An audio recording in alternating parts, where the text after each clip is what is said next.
नमस्कार, आप सभी का बहुत बहुत स्वागत है India TV speed news wellness weekend conclave में।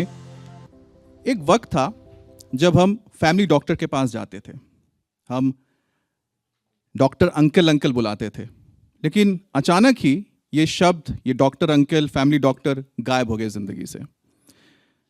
अब जो फैमिली डॉक्टर होते थे या डॉक्टर अंकल होते थे, आपके बचपन से लेके जब तक आप बुजुर्ग होते थे, वही एकमात्र सहारा होते थे जब आपको खांसी होती थी, बुखार होता था या कोई भी बीमारी होती थी। लेकिन अचानक ही हमारी जिंदगी से डॉक्टर अंकल कहाँ चले गए। फिर कोविड महामारी आई और फिर याद आई हमें हमारे डॉक्टर अंकल की, वो पड़ोस में जो रहते थे, जिनको आप कई बार बुला लेते दूर से, अंकल मुझे तकलीफ हो रही है। कोविड के दौरान यही डॉक्टर अंकल थे जिन्होंने लोगों की मदद की जब अस्पतालों में बेड नहीं मिल रहा था। तो क्या एक बार फिर से हमारी जिंदगी में फैमिली डॉक्टर की, डॉक्टर अंकल की एंट्री होने जा रही है?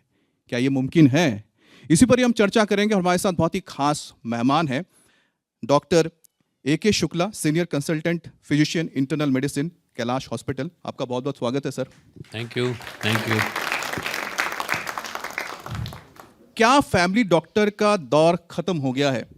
ये एक सवाल है जो हमारे हर किसी के जहन में आता है। पहले हर परिवार में एक फैमिली डॉक्टर हुआ करते थे, लेकिन अचानक ऐसा क्या हुआ कि हमारी जिंदगी से ये डॉक्टर अंकल गायब हो गए?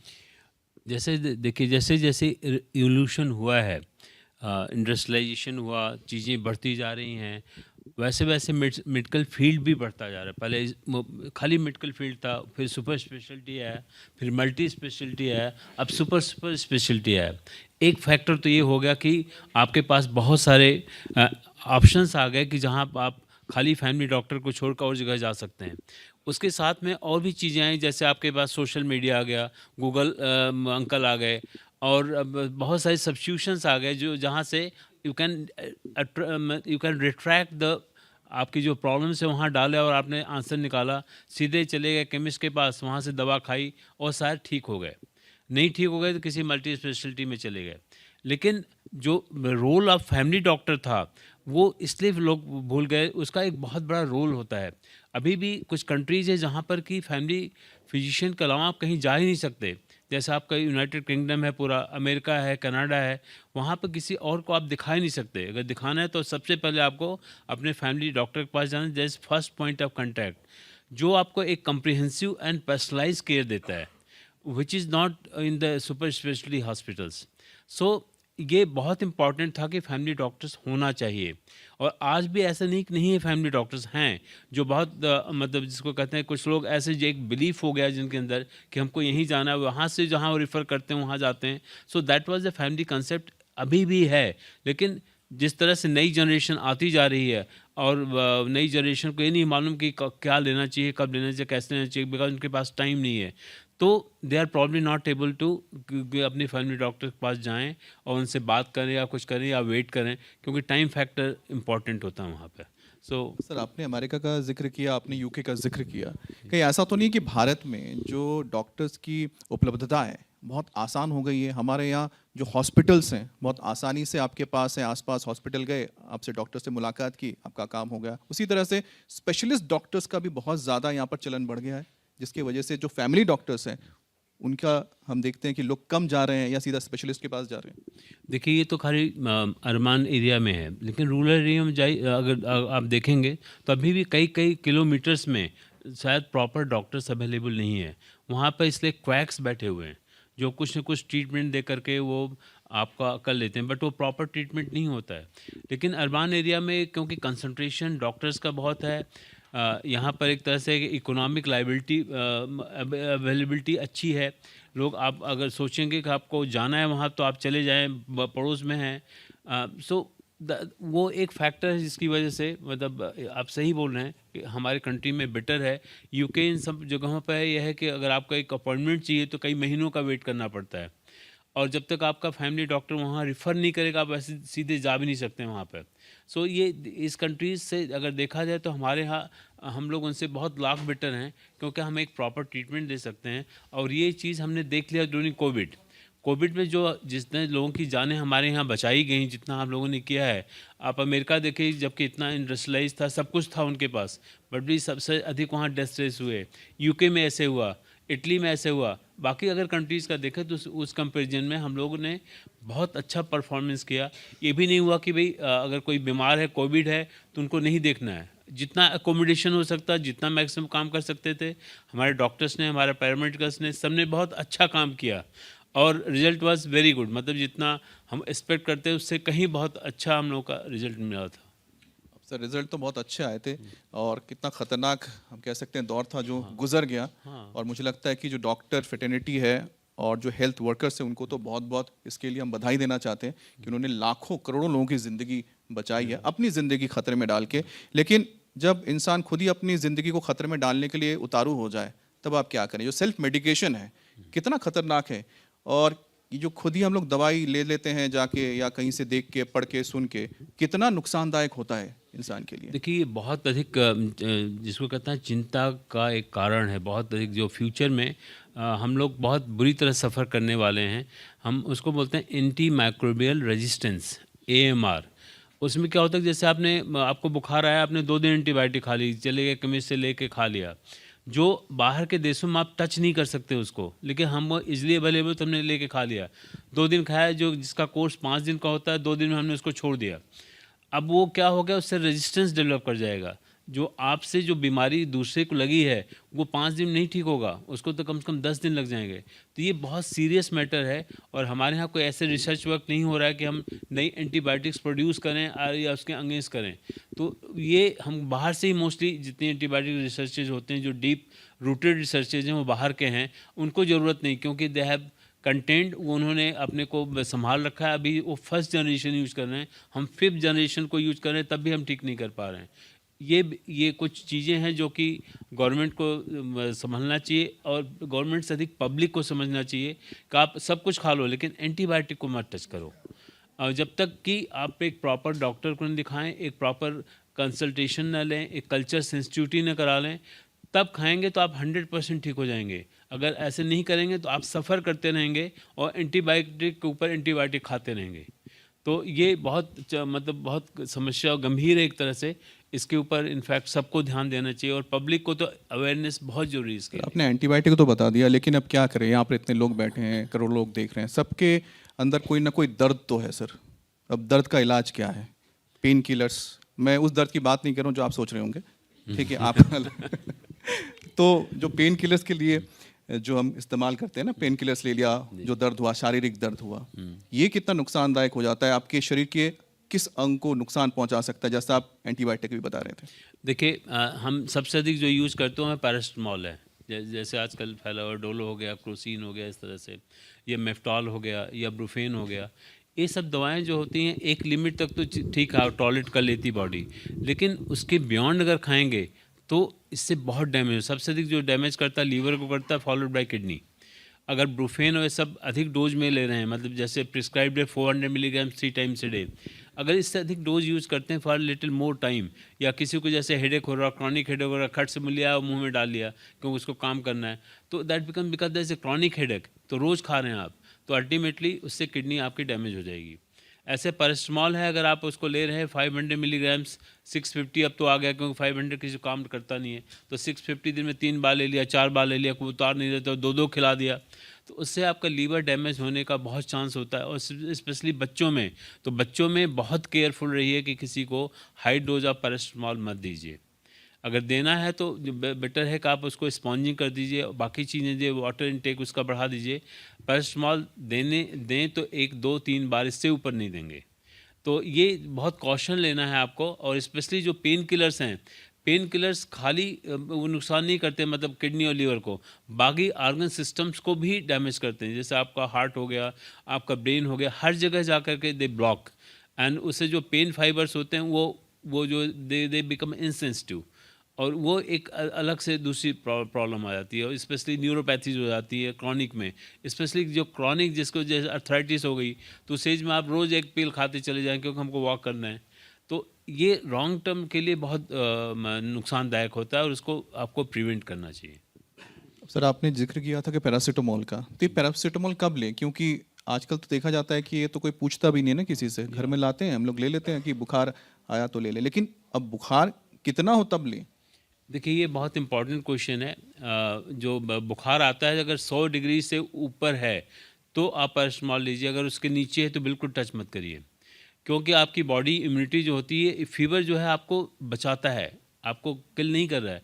वो बॉडी में जो बैक्टीरियाज उनको मारने के लिए बॉडी उसको फीवर को बढ़ाती है। तो अगर फीवर बढ़ रहा है तो इसका मतलब बॉडी एक्टिव फॉर यू, और वो इम्यूनिटी तब डेवलप होती है जब आपका फीवर 101 के आसपास रहता है। वो वहाँ तक है, अगर आपको तकलीफ नहीं तो कुछ मत दीजिए आप। अगर उसके बियॉन्ड जाता है तो फिर आप ज़रूर ले लीजिए, और उसके नीचे है तो टच करने की कोई ज़रूरत ही नहीं। 2 दिन तक रहता है, तीसरे दिन अपने बुखार जो है ख़त्म हो जाए, क्योंकि आपकी बॉडी इम्यूनिटी उस बैक्टीरिया, उस माइक्रोब को किल कर देती है।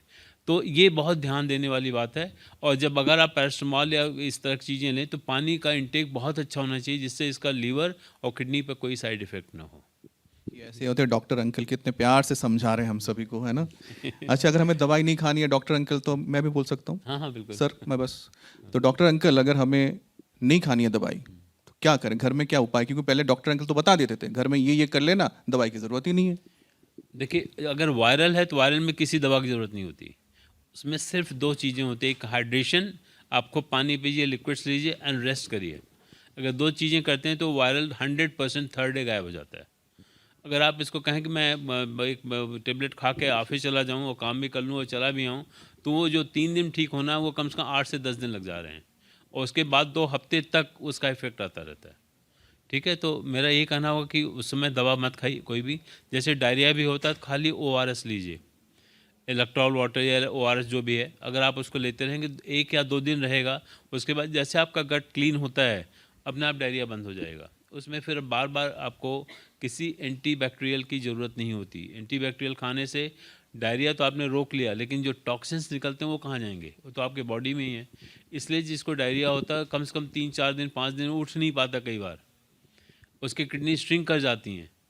तो सबसे इम्पॉर्टेंट होता है आप प्रॉपर इनटेक आपका वाटर का अच्छा होना चाहिए, और मतलब कोई अननेसेसरी दवा मत खाइए। अगर बहुत खाना है तो आप एक बी कॉम्प्लेक्स लीजिए, या प्रोबायोटिक्स होते हैं प्रोबायोटिक ले सकते हैं, दही ले सकते हैं, और ऐसी चीज़ें लीजिए जो कि आपको आप हजम कर सकें उस समय।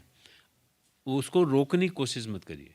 जो बॉडी का ये सिस्टम है कि अगर आपको उल्टी हो रही है तो इसका मतलब कुछ गड़बड़ है आपके पेट में, जो आप बॉडी टॉलरेट नहीं करे, तो हो जाने दीजिए, उसको निकल जाने दीजिए। डायरिया हो तो बहुत होगा, 2 बार 3 बार 10 बार, इससे बियॉन्ड तो नहीं जाएगा, लेकिन उतना ही इलेक्ट्रॉल लेते रहिए, देखिए अपने आप बंद हो जाएगी, जब तक कि कोई इन्फेक्शन ना हो। अगर इन्फेक्शन होता तो फिर आप अपने आप से दवा नहीं खाएंगे, आप प्रॉपर जाइए डॉक्टर के पास, उसका प्रॉपर उसका इन्वेस्टिगेशन कराइए, फिर दवा लीजिए। अच्छा डॉक्टर साहब, क्या आजकल लोग बहुत ज़्यादा कॉन्शियस हो गए हैं या फिर जागरूक हो गए हैं कि वो स्पेशलिस्ट के पास भागते हैं? अगर उन्हें कोई मामूली सी बीमारी है तो भी सोचते हैं कि अच्छा, अगर मुझे गले में कोई दर्द है तो मैं ईएनटी के पास जाएं। अगर आपको लगता है कि आपको हल्का सा पेट में कुछ दिक्कत आ रही है तो फिर हो सकता है कि वो उस हिसाब से डॉक्टर के पास चले जाएं, गैस्ट्रो के डॉक्टर के पास चले जाएं। लेकिन ये जो फैमिली डॉक्टर होते हैं और जो हमारे स्पेशलिस्ट डॉक्टर होते हैं, बड़े अस्पताल होते हैं, इनके बीच का फ़र्क क्या है? देखिए, बहुत सिंपल सी बात है। फैमिली डॉक्टर जो होता है उसका एक जो नज़रिया होता है वो उसका एक कम्प्रहेंसिव एंड पर्सनलाइज्ड केयर देता है। मतलब he takes everything from top to bottom, what all is happening, he knows about you, आपकी हिस्ट्री उसको मालूम है, and then he is getting you personalised care. जो आप कहीं चले गए, सुपर स्पेशलिटी में चले गए, जैसे एन टीम आप में चले गए, या जहाँ भी जाना हो चले गए, तो ही is not aware of you कि क्या एग्जैक्टली अंदर और कौन सी बीमारियाँ हैं। जैसे खाली आँख की प्रॉब्लम थोड़ी है, हो सकता है आपको डायबिटीज़ भी हो, हाइपरटेंशन भी और सब चीज़ें हों, तो वो he is not going to treat you that one, वो खाली आँख का ही देखेगा। लेकिन if you go through a family physician या फैमिली डॉक्टर या known to you, then he is going to send you for that particular reason. Before that उसका जो है diabetes hypertension should be controlled. नहीं तो आई वाले को अगर पता चला कि डायबिटीज़ है आपको या हाइपरटेंशन है, तो आपको टच भी नहीं करेगा, आपको वो कहेगा आप पहले इसको ठीक कराइए फिर हमारे पास आइए। तो इसलिए बहुत ज़रूरी होता है कि अगर आप कहीं जा रहे हैं तो अपने डॉक्टर से पहले रिफ़र करवाइए फिर जाइए। जैसे आपको ऑर्डिनरी इंस्टीट्यूट में जाना है तो they want referral from A personal doctor, बिना उसके वो आपको इंटरटेन नहीं करेंगे, या you come through the general OPD. तो ये कंसेप्ट है पूरा है, लेकिन आजकल जिस तरह से मशरूमिंग हो रही है मल्टी स्पेशलिटी, उनको अपना अस्पताल चलाना है, तो दे कैन डू एनीथिंग। वो आप आए तो ज़रूरत है ना हो तो अपना कर ही देंगे पूरा, सब इन्वेस्टिगेशन सब कुछ, रेलिवेंट या irrelevant. So ultimately who suffers is the patient. ऐसा तो नहीं है कि डॉक्टर साहब कि ज़्यादातर लोग अब टेस्ट पर और दवाइयों पर निर्भर हो गए हैं? मामूली सी भी कोई बीमारी होती है तो हम सोचते हैं कि चलो टेस्ट करवा लेते हैं, स्कैन करवा लेते हैं।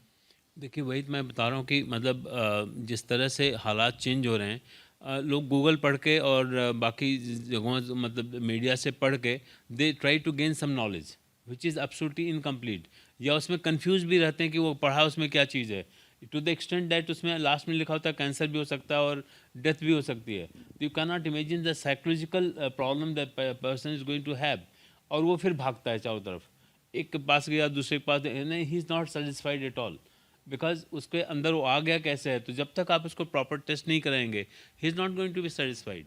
और उस चक्कर में क्या होता है कि he is goes to the multiple places, multiple test are being done, और हर एक test is not correct.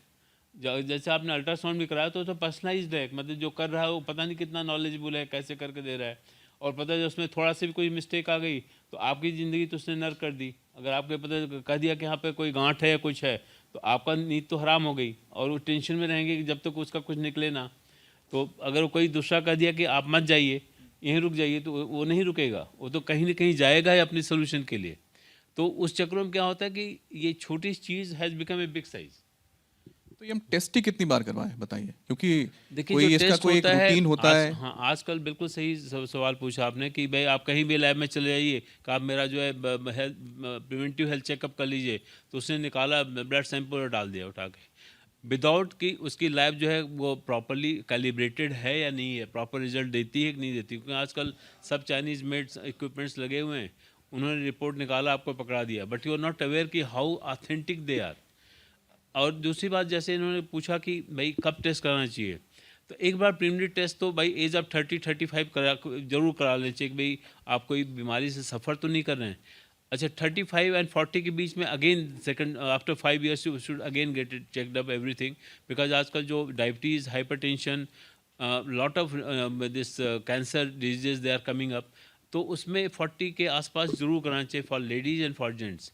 And after 45 years every 2 years you should get it done up to 50 years, and after that I think every year you should get it done, especially for heart checkup, for diabetes, for hypertension, especially gynae checkups, because you are getting a lot of cases of cancer nowadays with the uterine। ये उसके बाद तो regular follow up होना ही होना चाहिए। और बच्चों को लेके बच्चों में देखिए जब तक कि कोई प्रॉब्लम ना हो ऐसे कोई ज़रूरत नहीं होती, बिकॉज वो अप टू 2-3 years तक उनकी पूरी चेकअप हो जाता है इनिशियल जो होता है, और उसके बाद जो है जब तक कोई ज़रूरत ना है वन शुड नॉट गो, बिल्कुल नहीं जाना चाहिए। अच्छा बिल्कुल ही ना जाए। हाँ नहीं, क्योंकि वो जाने के बाद वो बच्चे कोऑपरेट नहीं करते और कुछ न कुछ मिसअंडरस्टैंडिंग होके और वो फिर वो उल्टी सीधी दवाएं शुरू हो जाती हैं, और फिर बच्चे तो फिर जिसको कहते हैं कि they become sick without any sickness. आपने तो अच्छी बात बताई कि कितना टेस्ट करना चाहिए, कब कब करना चाहिए, उम्र के हिसाब से करना चाहिए। अच्छा ये भी बता दीजिए कि क्योंकि आप तो डॉक्टर अंकल हैं, तो डॉक्टर अंकल क्या सलाह देंगे कि बोलना तो नहीं चाहिए, आप भी डॉक्टर हैं, कि डॉक्टर के पास जाने की ज़रूरत ही ना पड़े, घर में क्या करें, योग करें, ऑल्टरनेट मेडिसिन लें, क्या करें? देखिए हम लोग एक होता है अगर हम अपनी पद्धति फॉलो करते हैं उसको हम बोलते हैं सर्केडियन रिदम। सर्केडियन रिदम में होती है कि हम सूर्य के साथ उठें और सूर्य अस्त के बाद हम अपने को बिस्तर पर ले आएँ या हम अपने को खाना वाना खा के लेट जाएं। जो हमारे यहाँ एनिमल किंगडम फॉलो करता है पूरा पूरा, उसमें दो टाइप के होते हैं, एक तो जो डे फॉलोअर्स होते हैं, एक नाइट फॉलोअर्स होते हैं। जो डे फॉलोअर्स होते हैं उनकी longitudinal life is very good, they don't suffer with much of disease. लेकिन जो नाइट फॉलोअर्स होते हैं वो जो रात को जगते हैं उनकी लाइफ स्पैन एक तो कम हो जाता है and they suffer with multiple disease. तो हमारे यहाँ भी यही चीज़ है कि अगर हम सुबह में उठ के 5 बजे उठ के अपना जो क्रिया कर लें, थोड़ा योगा कर लें, थोड़ा वॉक कर लें, समय से अगर अपने खाना खाते हैं स्मॉल अमाउंट्स, और उसमें यह है कि ब्रेकफास्ट अच्छा करें, लंच थोड़ा करें, रात को डिनर बहुत थोड़ा करें। अगर ऐसे करते हैं और प्रॉपरली फॉलोअप करते हैं सब चीज़ों को, तो बीमारी बहुत दूर दूर तक आपके पास नहीं आएगी। अगर आप ऐसे नहीं करते हैं, अगर आप अपने तरह से सर्कैडियन रिदम को जो है तोड़ते हैं, नेचर से अलग जाते हैं, तो बीमारी आपका पीछा 100% करेगी। और नेचर का रूल है कि जो इस तरह से नहीं करते, मतलब जो फॉलो नहीं करते नेचर को, वो नेचर उसको अपने आप से एलिमिनेट कर देती है किसी न किसी कारण से। वो अब पूरी ज़िंदगी कभी नहीं जीते वो। योग और आयुर्वेद का जिक्र आप कर रहे हैं यहाँ पर एक तरह से। देखिए, Ayurveda and yoga is very good. Yoga क्या एक्सरसाइज है, is your going to rejuvenate you, तो इसमें तो बहुत अच्छी चीज़ है, मतलब एवरीबडी शुड डू इट। और जैसे जैसे आपकी एज बढ़ती जाती है, अगर आप करते हैं तो स्पेसिफिक फॉर लंग एक्सरसाइजेज, बाकी जॉइंट्स के एक्सरसाइजेज, ये तो something very good, one should do it. अगर वॉक के लिए आपके पास टाइम नहीं तो आप योगा कर लें, तो that's again very good thing. हमारा ये आयुर्वेदा जो है बहुत अच्छा था। प्रॉब्लम ये हुई कि उसमें कभी कोई प्रोग्रेस नहीं की गई और कोई रिसर्च नहीं हुए। जैसे एलोपैथी में है कि वो throughout the world they are doing the research work and coming out with something कि भाई ये अच्छी चीज़ है, ये ख़राब है, इसके इफ़ेक्ट है, साइड इफ़ेक्ट्स हैं, जो कि हम योगा होम्योपैथी सबों में नहीं कर पाए। जैसे जर्मनी में होम्योपैथी आई तो उस सर्टेन लेवल के बाद उसको अमेंडमेंट हो गया, क्योंकि they all follow the allopathy, because कोई एक आदमी किसी चीज़ को नहीं कर सकता, जब सब मिल के करते हैं तो they come out with good results. तो दिस वाज द रीजन कि homeopathy is not followed in Germany any more. हमारी कंट्री में आती है, खाली हमारी कंट्री एक दो कंट्री है जहाँ पर होम्योपैथी होती है, otherwise throughout the world is not there. ऐसे जैसे नेचुरोपैथी है, naturopathy is again very good thing, हम उसको फॉलो नहीं करते। अगर हम फॉलो करें तो बहुत सारी बीमारियां तो ऐसी हैं जो कि अब कभी आप सोच भी नहीं सकते वो ठीक हो जाती हैं, लेकिन it should be done very properly. जो उसको कराने वाला, आजकल तो सब ढोंगी लोग घूम रहे हैं, कुछ भी हम करा देंगे, ऐसे कर देंगे, वैसे कर देंगे, लेकिन ऐसा नहीं होता है।